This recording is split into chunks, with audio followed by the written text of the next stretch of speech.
नमस्कार साथियों, infusion notes के यूट्यूब चैनल पर आपका स्वागत है। आज का सेशन रहेगा साथियों 6 फरवरी 2024 इंडिया करंट अफेयर्स का। इस सेशन के अंदर साथियों जितने ही महत्वपूर्ण प्रश्न बनने हैं इंडिया करंट अफेयर्स के, वो मैं आपके साथ शेयर करूंगा। साथ ही उन प्रश्नों से जुड़े जो महत्वपूर्ण तथ्य आपसे आगामी प्रतियोगिता परीक्षा में पूछे जा सकते हैं, उन पर भी जानकारी साझा करूंगा। और इसके बाद साथियों अपने देखेंगे इंडिया जीके के 5 महत्वपूर्ण क्वेश्चन जो पुराने एग्जाम के अंदर पूछे गए हैं। और साथियों इसके बाद अपने जो कल करंट अफेयर्स पढ़ा था उसका भी रिवीजन कर लेंगे। वीडियो के डिस्क्रिप्शन में साथियों पीडीएफ का लिंक होगा, वहां से आप आसानी से पीडीएफ डाउनलोड कर पाएंगे। तो शुरुआत करेंगे साथियों सेशन की। पहला क्वेश्चन आपसे पूछा है कि देश के प्रथम ट्रांसजेंडर क्लिनिक की शुरुआत है जो भारत के अंदर कहां पर हुई है। इंपॉर्टेंट रहने वाला क्वेश्चन है। देश के प्रथम ट्रांसजेंडर क्लिनिक की शुरुआत है जो भारत के अंदर कहां पर हुई है, इंपॉर्टेंट कर लेना साथियों। अगर देश में कोई भी चीज प्रथम होती है तो वहां से करंट अफेयर्स का क्वेश्चन बनता है। आंसर क्या रहेगा? भोपाल के अंदर साथियों देश के प्रथम ट्रांसजेंडर क्लिनिक की है जो शुरुआत हुई है। अब आपको हो गए साथियों कि उत्तर माफ कीजिएगा, मध्य प्रदेश के अंदर भोपाल के अंदर तो शुरुआत हुई है, लेकिन भोपाल के अंदर कहां पर हुई है? तो साथियों भोपाल के अंदर all India institute of medical science है, उसके अंदर साथियों इसकी शुरुआत की गई है। आपसे पूछा जा सकता है कि देश के प्रथम ट्रांसजेंडर क्लिनिक की शुरुआत कहां पर हुई है, तो आंसर रहेगा भोपाल के अंदर इसकी शुरुआत हुई है। और भोपाल के अंदर साथियों all India institute of medical यानी एम्स है, उसके अंदर इसकी शुरुआत की गई है। इंपॉर्टेंट रहने वाला क्वेश्चन है साथियों। अगला क्वेश्चन आपसे पूछा है कि भारतीय निर्वाचन आयोग ने मतदाता जागरूकता के लिए किसे उत्तर प्रदेश स्टेट आइकन ने नियुक्त किया है। यह भी इंपॉर्टेंट रहने वाला है कि भारतीय निर्वाचन आयोग ने मतदाता जागरूकता के लिए किसे उत्तर प्रदेश का स्टेट आइकन ने नियुक्त किया है। इंपॉर्टेंट कर लेना साथियों। आगे साथियों आपको ही पता है कि लोकसभा चुनाव होने हैं, इसके लिए भारतीय निर्वाचन आयोग के द्वारा साथियों उत्तर प्रदेश का स्टेट आइकन नियुक्त किया गया है मोहम्मद शमी को। किसको नियुक्त किया गया है? मोहम्मद शमी को नियुक्त किया गया है। ये अपने को याद रखना है। किसको नियुक्त किया गया है? मोहम्मद शमी को साथियों नियुक्त किया गया है। ये क्या करेंगे साथियों, जो आगे लोकसभा चुनाव होने हैं उनके लिए साथियों जो मतदाता हैं उनको जागरूक करेंगे, यानी उनको बताएंगे कि ज्यादा से ज्यादा है जो अपने मत का अधिकार करना चाहिए और वोट डालना चाहिए। भारतीय क्रिकेटर मोहम्मद शमी को साथियों क्या चुना गया है? उत्तर प्रदेश का स्टेट इलेक्शन आइकन नियुक्त किया गया है।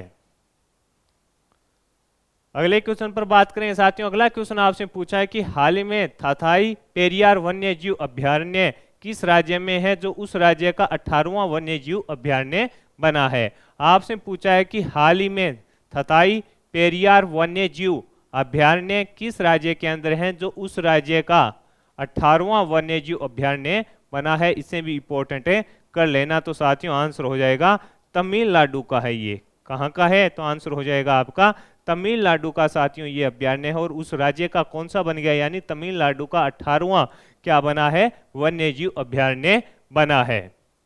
तमिलनाडु सरकार ने इरोड जिले के बरगुर हिल्स में अपना 18वां थानथाई पेरियार वन्य जीव अभ्यारण्य घोषित किया है। इस अभियान की स्थापना की घोषणा पहली बार वर्ष 2023 के बजट के अंदर की गई थी। यह लगभग 80,567 हेक्टेयर आरक्षित वन क्षेत्र में फैला हुआ है, यानी इसकी पहली बार घोषणा साथियों जो बजट था 2023 का तमिलनाडु सरकार का, उसके अंदर इसकी घोषणा है जो की गई थी। अब इस प्रकार ये शुरू हो चुका है और उसका जो क्षेत्रफल है वो 80,567 हेक्टेयर है जो रहने वाला है। ये भी अपने को याद रखना है।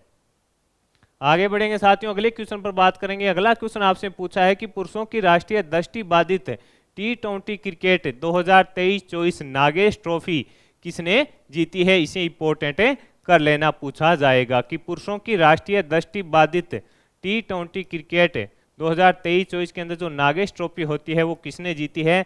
तो आपका आंसर हो जाएगा साथियों कर्नाटक के द्वारा जीती गई है। किसके द्वारा साथियों?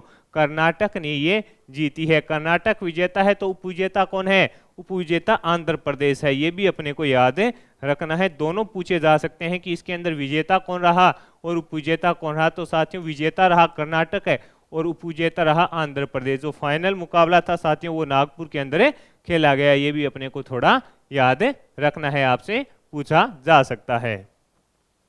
अगला क्वेश्चन आपसे पूछा है कि ओडिशा में ताला बीरा थर्मल पावर प्रोजेक्ट की आधारशिला है जो किसने रखी है। ये भी इंपॉर्टेंट क्वेश्चन है। आपसे पूछा है कि ओडिशा के अंदर तालाबीरा थर्मल पावर प्रोजेक्ट की आधारशिला है जो किसने रखी है? तो आंसर हो जाएगा साथियों पीएम मोदी जी के द्वारा इसकी आधारशिला रखी गई है। किसके द्वारा साथियों? पीएम मोदी जी के द्वारा इसकी आधारशिला रखी गई है। किसके द्वारा? पीएम मोदी जी के द्वारा साथियों इसकी आधारशिला रखी गई है। ये कितने मेगावाट का होने वाला है ये इंपॉर्टेंट है और यही चीज आपसे पूछी जाएगी कि ये कितनी मेगावाट का होगा। तो साथियों ये 2400 मेगावाट का होगा और इसको 3 चरणों के अंदर तैयार किया जाएगा। 3 चरणों के अंदर इसको तैयार किया जाएगा, ये भी अपने को याद रखना है। 3 चरणों के अंदर इसको तैयार किया जाएगा, ये भी अपने को याद रखना है। अगले क्वेश्चन पर बात करेंगे। अगला क्वेश्चन आपसे पूछा गया है साथियों कि अंतरिम बजट 2024-25 के अनुसार, अंतरिम बजट 2024-25 के अनुसार 2023-24 में शीर्ष सहायता प्राप्त करने वाला देश कौन सा बना है? भारत से। ये भी इंपॉर्टेंट रहने वाला क्वेश्चन है, इस पर अपने बात करेंगे। आपसे पूछा है कि हाल ही के अंदर साथियों जो अंतरिम बजट 2024-25 वित्त मंत्री निर्मला सीतारमण जी के द्वारा पेश किया गया था, यह उनका छठा बजट था अपने कार्यकाल का, ये भी अपने को याद रखना है। उनके कार्यकाल का छठा बजट था और साथियों सबसे ज्यादा बजट पेश करने का रिकॉर्ड किसके पास है? मोरारजी देसाई के पास है, ये भी अपने को थोड़ा याद रखना है। अब आपसे पूछा गया है कि जो अंतरिम बजट था 2024-25 का, उसके अनुसार भारत से 2023-24 के अंदर शीर्ष सहायता प्राप्त करने वाला देश है जो कौन सा बना है? तो आंसर रहेगा साथियों कौन सा बना है? भूटान बना है। कौन सा बना है?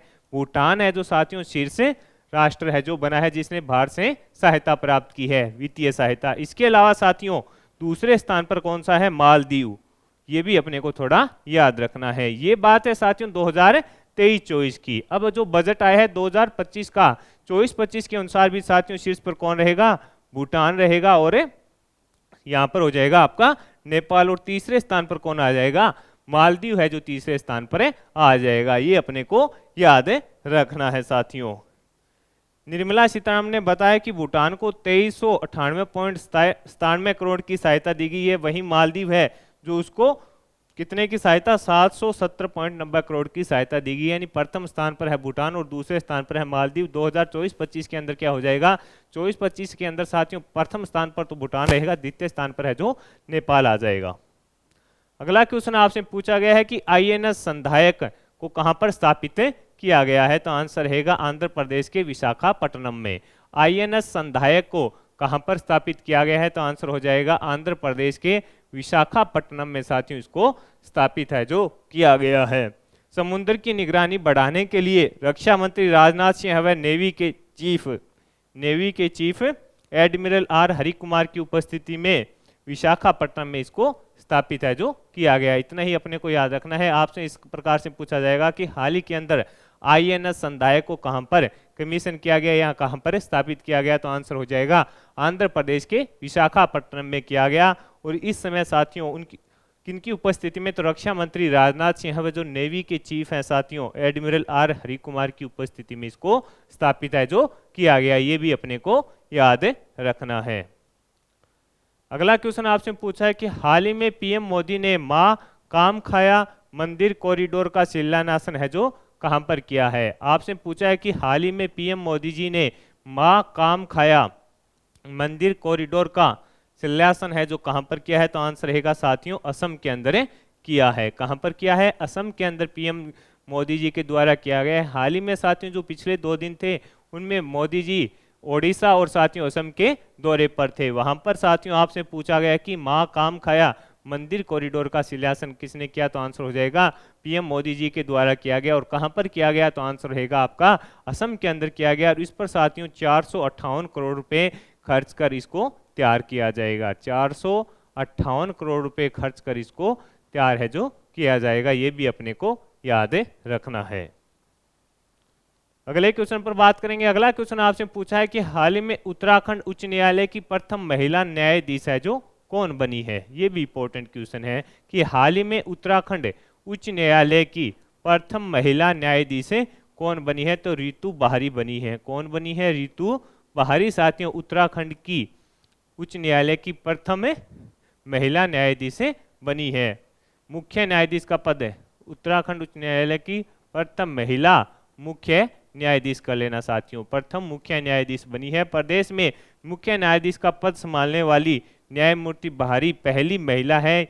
यहाँ राजभवन में राज्य के राज्यपाल कौन है? लेफ्टिनेंट जनरल गुरमीत सिंह हैं के द्वारा इनको शपथ दिलाएगी। यानी आपको ही पता है किसके द्वारा शपथ दिलाई जाती है? राज्यपाल के द्वारा।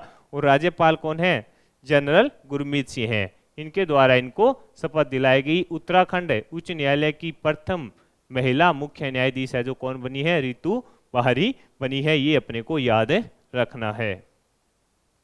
अगला क्वेश्चन आपसे पूछा है कि बोर्ड के ब्रांड एम्बेसडर कौन बने हैं? बोर्ड के ब्रांड एम्बेसडर कौन बने हैं? तो आंसर हो जाएगा साथियों रणवीर सिंह को बनाया गया है। किसको बनाया गया है? रणवीर सिंह को बनाया गया है। बोर्ड का साथियों स्मार्ट वॉच भी आती है, ईयरफोन भी आते हैं, एक कंपनी है, उसका ब्रांड एम्बेसडर रणवीर सिंह को बनाया गया है। हाल ही के अंदर जो इंपॉर्टेंट रहेगा वो महेंद्र सिंह धोनी वाला पूछेगा। उनको साथियों एसबीआई का और इसके अलावा सौराष्ट्र ट्रैक्टर का भी बनाया गया है। लेज का भी ब्रांड एम्बेसडर महेंद्र सिंह धोनी को बनाया गया है। ये अपने को याद रखना है। अगला क्वेश्चन आपसे पूछा है जर्नलिस्ट फेडरेशन ऑफ इंडिया ने किसे स्वर्ण पदक से सम्मानित किया? तो आंसर रहेगा साथियों मिल्खा सिंह को किया है मरणोपरांत। किसको? मिल्खा सिंह को तो किया है मरणोपरांत साथियों। और इसके अलावा जो अपने भारतीय ओलंपिक महासंघ के अध्यक्ष हैं पीटी उषा, उनको भी सम्मानित किया गया है। Sports journalist federation of India ने दिवंगत मिल्खा सिंह को लाइफ टाइम अवार्ड से सम्मानित करने के लिए समारोह आयोजित किया, जिसमें मिल्खा सिंह के बेटे और गोल्फर जीव मिल्खा सिंह को फेडरेशन ने सोने का बना मेडल देकर सम्मानित किया। यानी साथियों मरणोपरांत किसे दिया गया है? तो आंसर हो जाएगा मिल्खा सिंह को दिया गया है। इसके अलावा साथियों जो पीटी उषा है भारतीय ओलंपिक महासंघ की जो अध्यक्ष हैं उनको भी साथियों सम्मानित किया गया है। ये भी अपने को याद रखना है। दोनों इंपॉर्टेंट है, पूछे जा सकते हैं आपसे। तो साथियों ये हो गए अपने इंडिया करंट अफेयर्स के महत्वपूर्ण क्वेश्चन। अब अपने देखेंगे इंडिया जी के 5 महत्वपूर्ण क्वेश्चन जो पुराने एग्जाम के अंदर पूछे गए हैं। पहला क्वेश्चन आपसे पूछा गया है कि शंकराचार्य किस मत के प्रवर्तक थे? ये भी इंपॉर्टेंट रहने वाला है। आपसे पूछा है कि शंकराचार्य किस मत के प्रवर्तक थे? तो आंसर रहेगा अद्वैतवाद। ये इंपॉर्टेंट कर लेना, आगे भी प्रतियोगिता परीक्षा में आपसे पूछा जाएगा। वरकरी संप्रदाय की मुख्य पीठ कहां पर स्थित है? तो आंसर रहेगा पंढरपुर के अंदर स्थित है। पुष्टि मार्ग के प्रवर्तक कौन थे? आपसे पूछा है कि पुष्टि मार्ग के प्रवर्तक कौन थे? तो आंसर है वल्लभाचार्य। पुष्टि मार्ग के प्रवर्तक कौन थे? तो आंसर हो जाएगा साथियों वल्लभाचार्य हैं जो पुष्टि मार्ग के प्रवर्तक थे। अगला क्वेश्चन आपसे पूछा है कि 15वीं शताब्दी के उत्तरार्ध शंकरदेव जो वैष्णव धर्म के मुख्य प्रचारक थे उनके उपदेशों को किस नाम से संबोधित किया गया? तो भगवती धर्म के नाम से साथियों उनके जो उपदेश थे उनको संबोधित किया गया। ये भी अपने को याद रखना है। अगला क्वेश्चन आपसे पूछा है कि नायनार कौन थे? तो साथियों ये शैव संत थे। आपसे पूछा है कि नायनार कौन थे? तो शैव संत थे। ये अपने को थोड़ा याद रखना है। ये साथियों अपने 5 महत्वपूर्ण क्वेश्चन देख लिए। अब जो अपने कल करंट अफेयर्स पढ़ा था उसका रिवीजन कर लेते हैं फटाफट से। पहला क्वेश्चन पढ़ा था कि बच्चों की बहाली और स्वदेश वापसी के लिए एनसीपीसीआर राष्ट्रीय बाल अधिकार संरक्षण आयोग ने कौन सा पोर्टल लॉन्च किया है? तो आंसर हो जाएगा घर पोर्टल। हाल ही में किसने सीमा पार न्याय चुनौतियों पर CLE सम्मेलन का उद्घाटन किया? तो आंसर हो जाएगा नरेंद्र मोदी जी ने। हाल ही में किस राज्य के राज्यपाल ने अपने पद से इस्तीफा दे दिया? तो आंसर रहेगा पंजाब के राज्यपाल ने। हाल ही में वित्त मंत्रालय में मुख्य सलाहकार कौन बने हैं? तो आंसर रहेगा पवन कुमार। हाल ही में भारत की UPI सिस्टम को किस यूरोपीय देश ने शुरू किया है? तो आंसर हो जाएगा फ्रांस ने किया और प्रथम देश फ्रांस बना है। हाल ही में किसे भारत रत्न दिए जाने की घोषणा की है? लाल कृष्ण आडवाणी जी को। हाल ही में राजनीतिक पार्टी तमिजांगा वेत्री को किसने लॉन्च किया है? तो थलापति विजय के द्वारा तमिलनाडु के अंदर लॉन्च किया गया है। भारत ने किस देश के साथ 31 MQ-9B ड्रोन व मिसाइल खरीदने के लिए समझौता किया है? तो आंसर रहेगा अमेरिका। जिम्मेदार गेमिंग माहौल के लिए डिजिटल डिटॉक्स पहल लॉन्च करने की घोषणा किसने की है? कर्नाटक। प्रयोगशाला में मछली मांस विकसित करने की पहल किसने शुरू की है? तो आंसर रहेगा केरल के द्वारा। और विश्व जूनियर शतरंज रैंकिंग में शीर्ष स्थान पर कौन है? तो आर प्रज्ञानंद है जो पहले स्थान पर है। जूनियर के अंदर और सीनियर कैटेगरी के अंदर ये 13वें स्थान पर है। ये भी अपने को याद रखना है। तो साथियों इस सेशन के अंदर इंडिया करंट अफेयर्स वह इंडिया जीके में जो अपने कल करंट अफेयर्स पढ़ा था उसका रिवीजन किया है। सेशन आपको पसंद आया है तो इसे लाइक व शेयर जरूर कीजिएगा। इन्फ्यूजन नोट्स के यूट्यूब चैनल को लाइक व सब्सक्राइब कीजिएगा और अपने दोस्तों में भी इसे जरूर शेयर कीजिएगा। वीडियो के डिस्क्रिप्शन में साथियों पीडीएफ का लिंक होगा, वहां से आप आसानी से पीडीएफ डाउनलोड कर पाएंगे।